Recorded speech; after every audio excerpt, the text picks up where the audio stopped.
Good afternoon, everyone. I begin today by acknowledging the Gadigal people of the Eora Nation, traditional custodians of the land upon which I am calling in from today, and I pay my respects to their elders, past and present, and extend that to the lands and the peoples you are dialing in from today as well. I also extend my respects to the Aboriginal and Torres Strait Islander peoples who are here today. My name is Jason Kara, Director of Aged Care at Catholic Health Australia, and I am welcoming you to the third webinar in our series of Guiding Lights, Expert Perspectives on Palliative Care and End-of-Life Support. I am very pleased to be introducing Dr. Greg Parker, Director of the Brisbane South Palliative Care Collaborative and Deputy Director of Metro South Palliative Care Service, Metro South Health, Brisbane. A lot of titles there, Greg. Greg will be speaking on end-of-life care and connecting care that supports the whole person. I personally find this topic to be a very rich and complex one that acknowledges the spiritual and social, yet also relates that to the practical in a way that really does elevate a person's experience and their humanity. I hope I haven't oversold that too much, Greg. There is a Q&A function on the Zoom, but I also invite you to send questions to me directly if that is easier for you. You just use the chat function on Zoom. So without any further ado, let's get to the expert for today, which is Greg Parker. I'll be sharing Greg's slides, so allow me a moment to make sure I get that right. Brilliant. Thank you, Jason. I hope everyone can hear me okay. And thank you for that introduction, Jason, and also the opportunity to present. I also would like to pay my respects to elders past and present and acknowledge the traditional owners of the land upon which we meet. I also want to pay respects to families, individuals, and communities going through sorry business at this time. Very hard, interesting, emotive, and difficult topics that we talk about across the continuum of healthcare. So I've chosen an aspect that may be slightly different. It's around connecting care that supports the whole person. I think palliative and end-of-life care extends beyond the medicine. And it's about how we perceive that aspect of life and death and work towards supporting the people we care for and the communities we live in. I've got some colleagues who works in the maternity setting, and we had a conversation about how we prepare for bringing a baby into this world, down to the details of the room, the cots, the clothes, the preparation of bringing them home and caring for them. I don't think we're as consistent when it comes to death and dying and end-of-life care. I offer that we should afford it the same vigor. And it is really critical that we do prepare for this time, that we do ensure that the individual who's coming to the end of their life can feel comfortable and secure in making sure that their preferences and wishes are clear and that they are supported to pass and die peacefully and comfortably, wherever that choice may be. So why am I so clear about this fact? I think the first slide, if we can, Jason, is around our lifetime risk of death. We know it hasn't changed. It is certain. And indeed, if we know that's a certainty, then it's imperative that we prepare for it. I think in this presentation, I'd like to talk about dying. I'd like to talk about the whole person. I'd like to talk about advanced care planning, connecting care, talk a bit about terminal care and care in death and bereavement. Dying is complex. Dying and death teaches us much about life. It's around reflection. It involves psychological, Oops, sorry, if you could just go back a slide, please.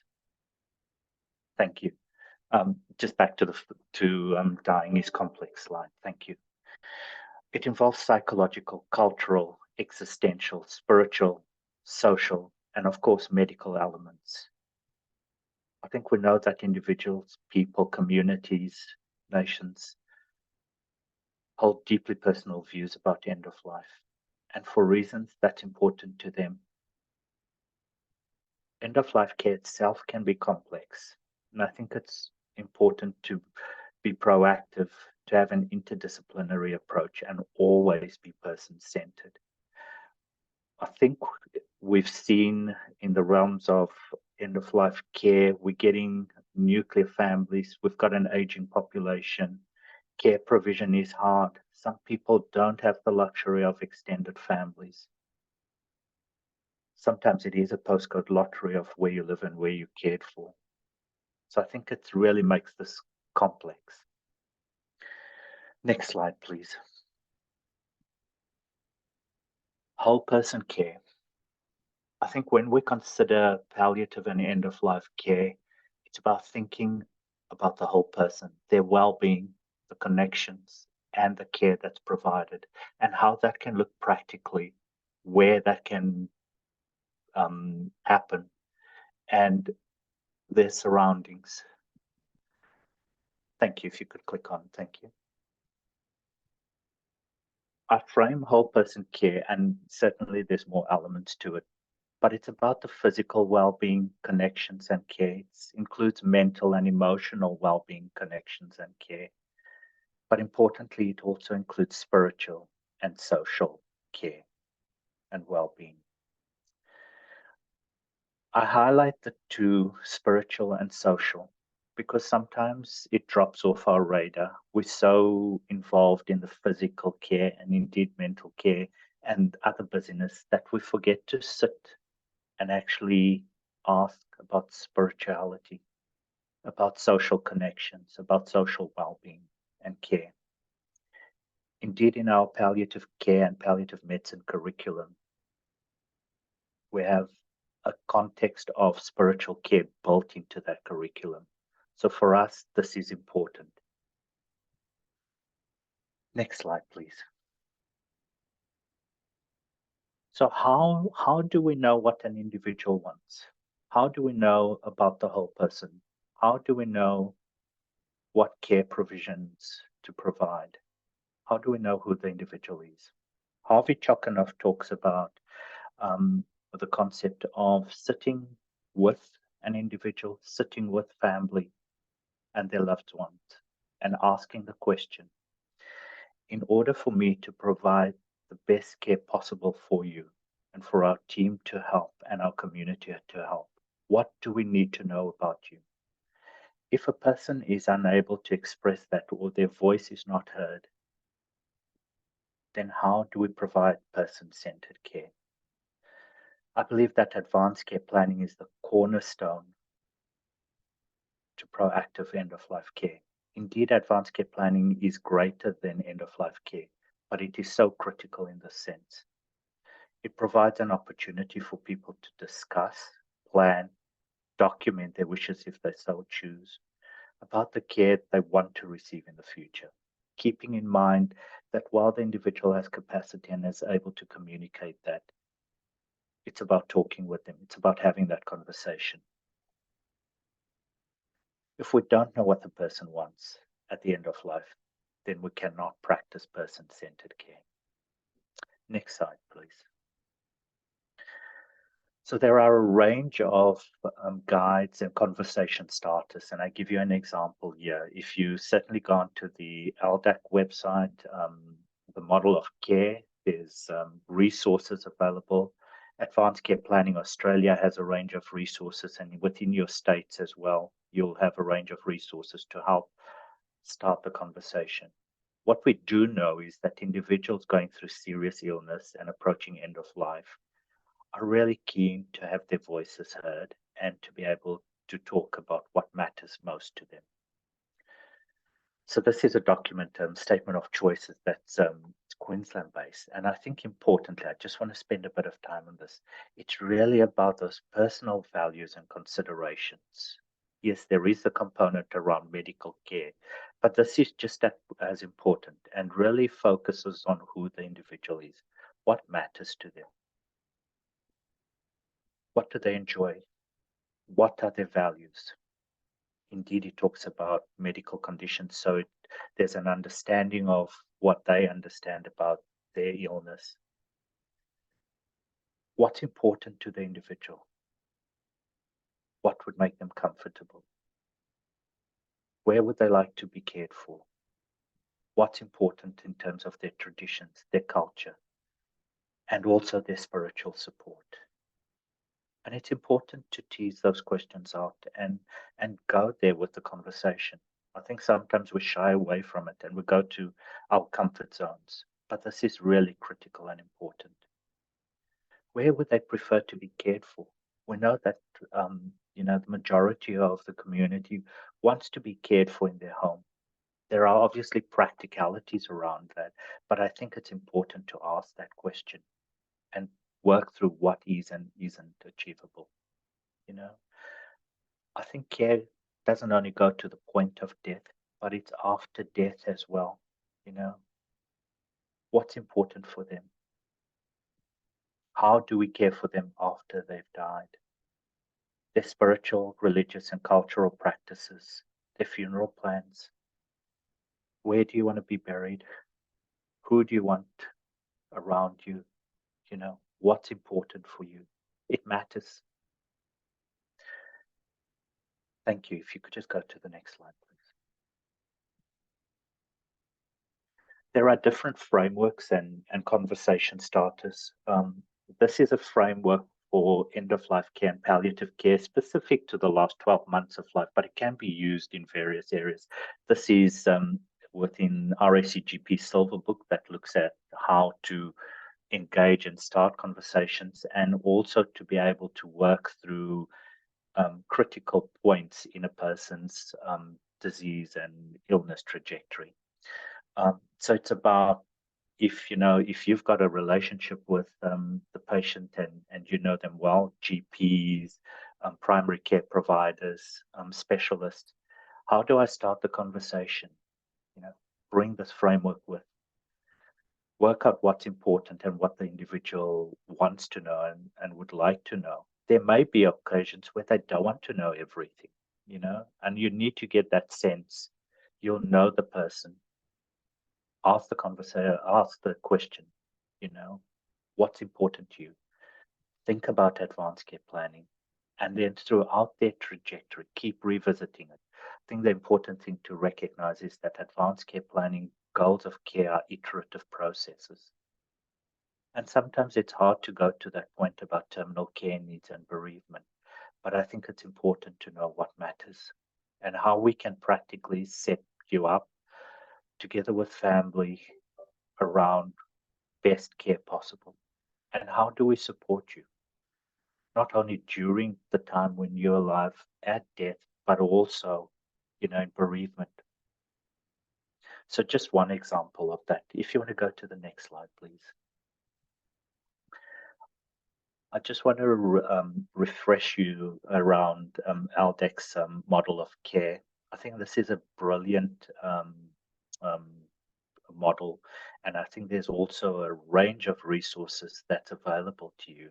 And it quite nicely depicts all of those elements of care provision, of a framework of care. I encourage you to go back to this and have a look at it and study it when you have time. Next slide, please. So getting back to connected care, getting back to the whole person, looking at well-being, connections, and care. I want to focus here on the elements of spirituality and social care. If you can click through, keeping in mind the whole person. And you've got to keep revisiting these, they're important and they matter to the individual, but also to community. Next slide, please. So looking at spiritual well-being, connections, and care. It is fundamentally who we are.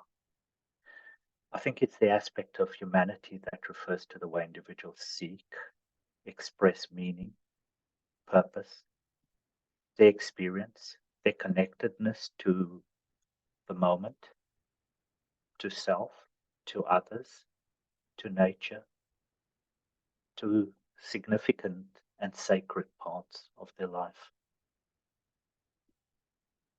I think it's important to work out what this means for the individual and how they can be supported.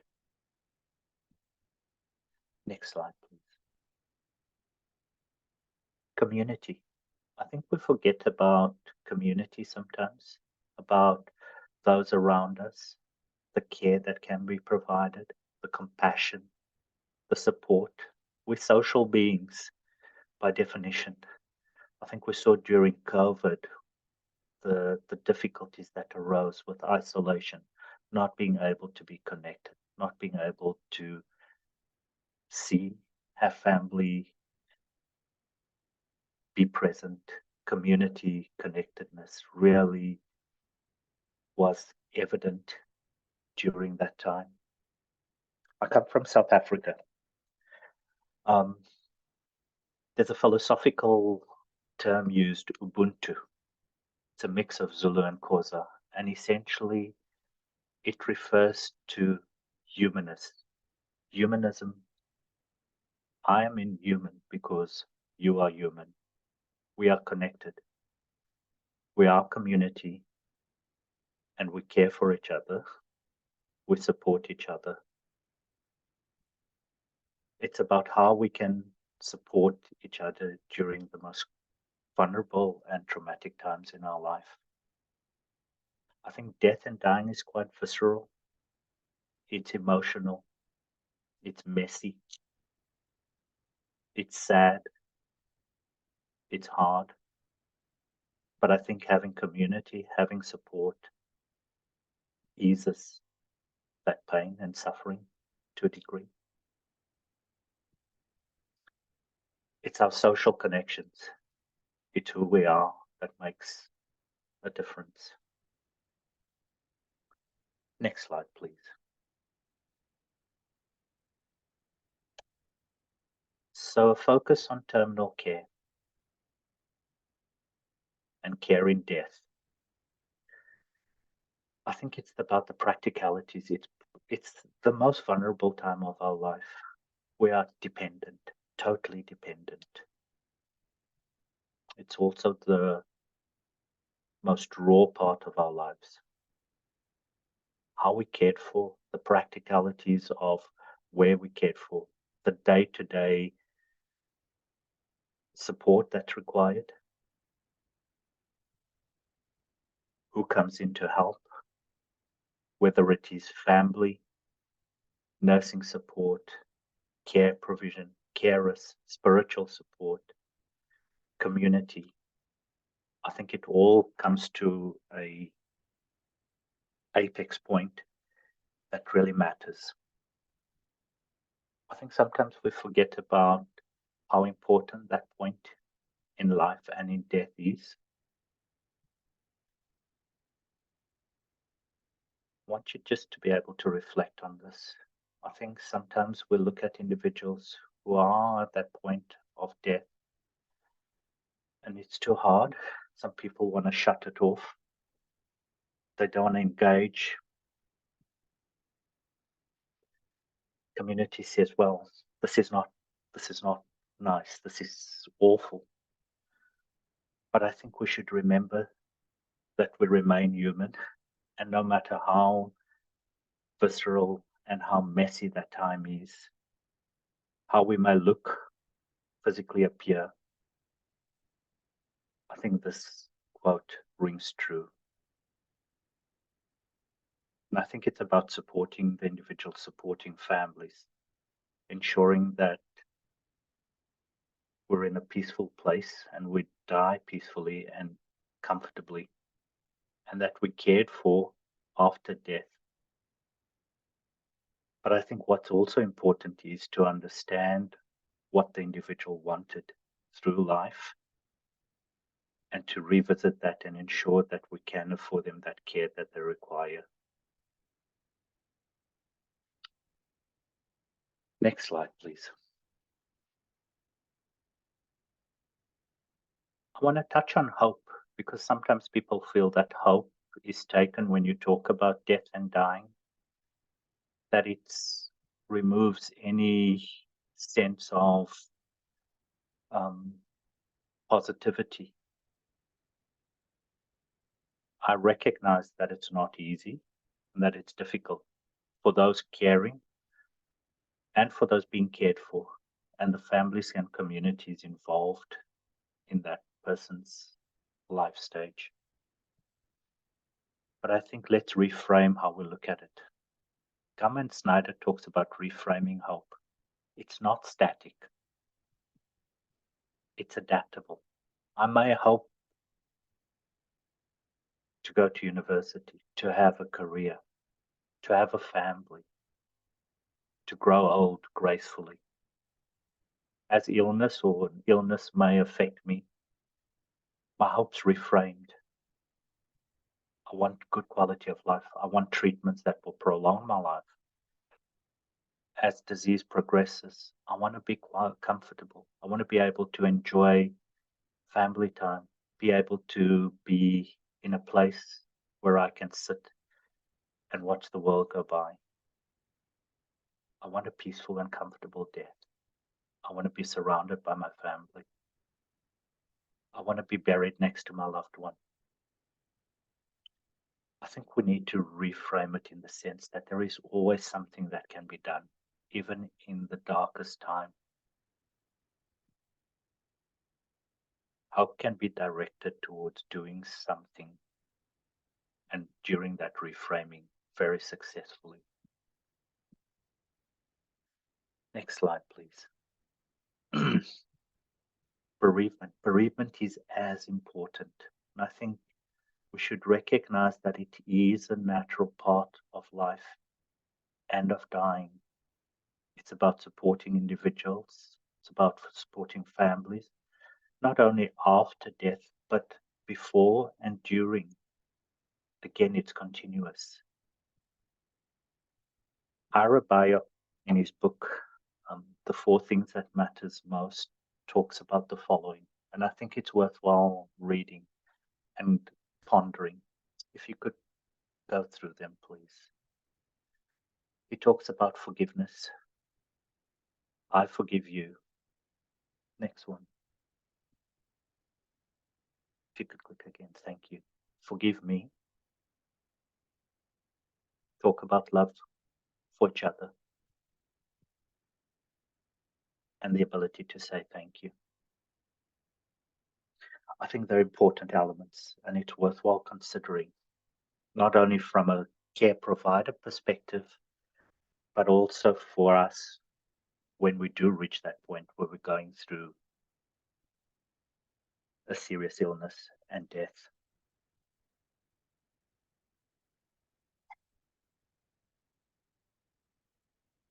Thank you for your time. Questions? It brings a very different perspective to palliative and end-of-life care, but I think it's really needed. Thank you very much for that, Greg. I think a lot of people would have realised the empathy you brought to such a difficult task, and I personally really enjoyed you ending with hope, because I think this is a message that really resonates with many people who will be listening to this, engaging with this now and in the future, given how many people work within Catholic organisations, and really have that as the centre of what drives them. And I do have a couple of questions. I don't have any on the Q&A yet. Just got one. I'll come to that in a minute. But one that I've got here is you describe death then as visceral, emotional, and heavy. And I'm wondering how Catholic and like-minded medical professionals can really have the mindset that they're willing to be a part of that person's community. You know, a lot of people, you go to work, you have that separate from from the rest of your life and your community and the things that are important. But I think here, if you're thinking about that person and their journey and where they're needing to go, you need to be open to that. So do you have any suggestions for that? I think maybe just getting back to being compassionate, drawing on what's important as community, and not forgetting about those points, because I think we do get caught up in the busyness of day-to-day life, don't we? And there's so many competing interests. But I think it's also important to be able to give back sometimes. And it may be simple things, you know. I often have the case where you've got a couple, both frail, both elderly, wanting to continue to be independent, and a partner then has a terminal illness, you know, and it's hard. They may not have family close by, and it's being able to go back and say, well, what can we do? You know, if we're living in the neighborhood or the street, how do we support individuals?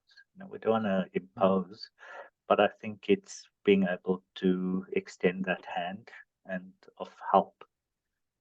I think it's just bringing it back to basics. Yeah. And I think, unfortunately, we get to a point where we become so dependent on healthcare providers, and we miss the fact that we've got this extended richness of support within our communities. And I think it's tapping back into that. I think bringing death and dying back to the community is really critical. And how can we as individuals, as families, as communities, you know, groundswell to ensure that we care for each other? Yeah. I'll read out one that came through the Q&A. One of the problems with the Zoom presenting is you don't see the sea of people who are listening to you. No.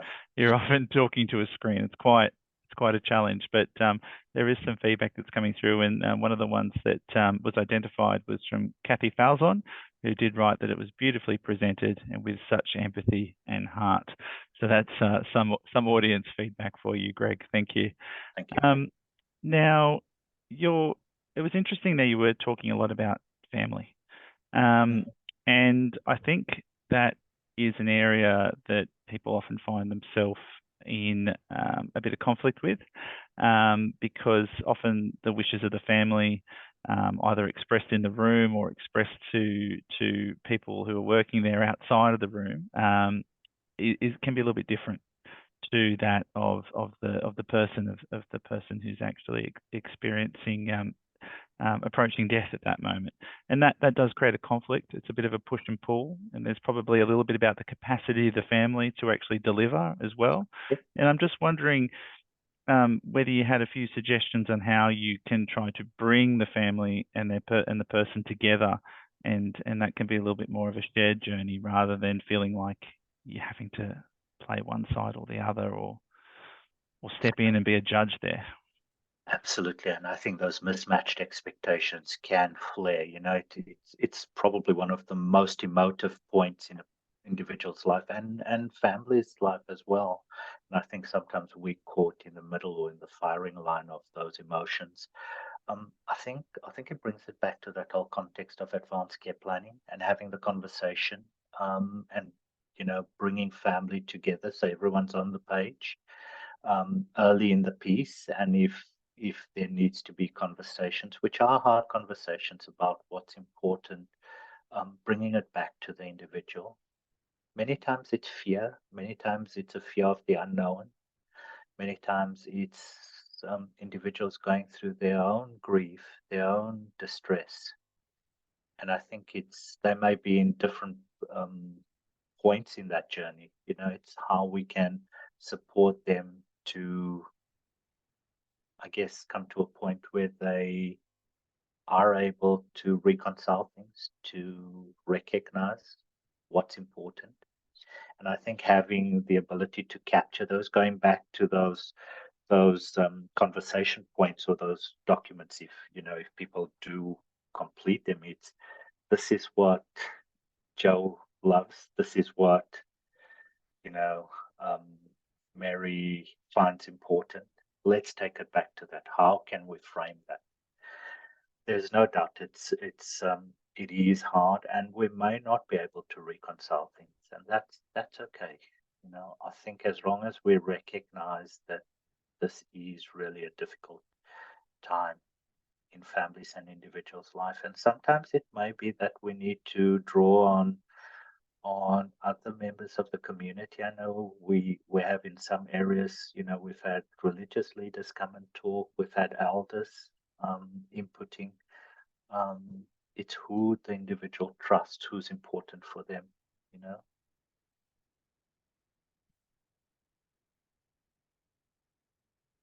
Oops, sorry, you're on mute. I'm on mute, of course. I have to do that once each session. It's compulsory. I have one of my own to jump off on that. The advanced care planning you've recommended to do early, but do you have any recommendations about coming back to that? So I'm thinking as the medical professional ceases being a medical professional and part of that person's community, those answers might change. And I'm just wondering if there's any sort of process you would suggest on how you would return to that without constantly waving around a document that you know, some people may see negatively. And I think it's those, so absolutely, I think it's important to keep revisiting it, but at particularly focal points, if there's a change in the person's condition, their functional state, if there's significant events that happens that may change their trajectory, it's having that opportunity to then go back and revisit this. Is this still applicable? What's important? What we do know is that people's values, people's you know, makeup doesn't change. The physiology may change. Where people want to be cared for, where they want to die, may change based on a whole range of variables. But I think it's finding those sentinel points, you know, which is important, whether you're you're a personal care worker, whether you the specialist, whether you're the general practitioner, whether they're in a hospital setting or community, it's looking at those sentinel points. And I think instilling that for the individual themselves to start thinking about it. You know? Okay. There's two questions that have come through, and I might read them out together, if that's okay. They're both sort of follow-ups from some of those family discussions. One's from Wes Brown, which is saying, when you were in the situations of resistance to talking with family and patients, how hard have you needed to push? And I think related to how hard you might push it, sort of how comfortable you might be feeling doing things yourself. So often families and staff are uncomfortable using the words death and dying, whereas the dying person seems content. What is your advice? And that's from Matt up in Northern New South Wales. Yeah. Look, I think regarding the first question, we probably find that more of a situation happens where we actually don't address it at all.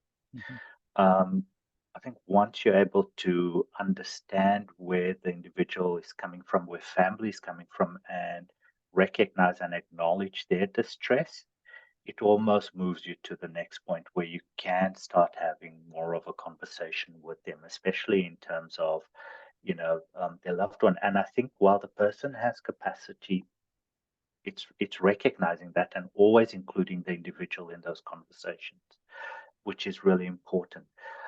How hard do you push? I think there are some times where you do try, you do want to address issues and it doesn't go anywhere. And I think it's okay to step back and take stock of the situation. But I think most importantly, it's ensuring that we again frame the individual, the person who's being cared for, the person with the illness, the whole person in the center of all of this, and draw on all of those elements that I spoke about earlier. You know, and I think we find very much when you talk about social and social well-being, social care, spirituality, somehow softens things, and it does bring people back to a point where they recognize what matters. Talking about death and dying, you're right. I think we are unfortunately still death denying and, denying a culture about using death and dying. I think it's about how we can change that within our communities. And you're right, people themselves come to a point where they become content with it. They become comfortable with the term. I think all I can suggest is we need to keep educating, keep making it part of our conversations. And I agree, I think it's not only about death, it's not only about dying, it's about living as well. But frame it in a way that this is important. And in order to ensure that we provide care, we need to be honest and clear about what this means. Greg, no one else has dropped a Q&A in, but I have been getting emails from people that I'm cheekily reading at the same time who are writing back to me, and one said they just really appreciated the gentleness in which you were able to deliver your presentation. And I must concur, I could listen to you talk on this all day. But this is a lunch bag series. We are trying to time it for people's lunch breaks. And so we'll draw this one to a close. As usual, we will put the full recording and the presentation online on the CHA website, cha.org.au. Thank you again, Greg, for your time, taking the time out and helping educate us all on this really important issue. I'll also do a quick plug for the next one, which is on Wednesday, September 13. There we've got Peter Jenkin, who's a nurse practitioner for the palliative aged care team at Clare Holland House at Canberra Health Services, formerly Calvary Public, of course. And the topic he'll be introducing is insights into improving palliative care in hospital and aged care sessions. And I'll acknowledge the last comment that's just come through. Thank you. A beautiful, thought-provoking presentation. That's from Sandra Glaister. Thanks again, Greg. Thank you, everyone. Again, have a lovely day. Thank you. Bye-bye.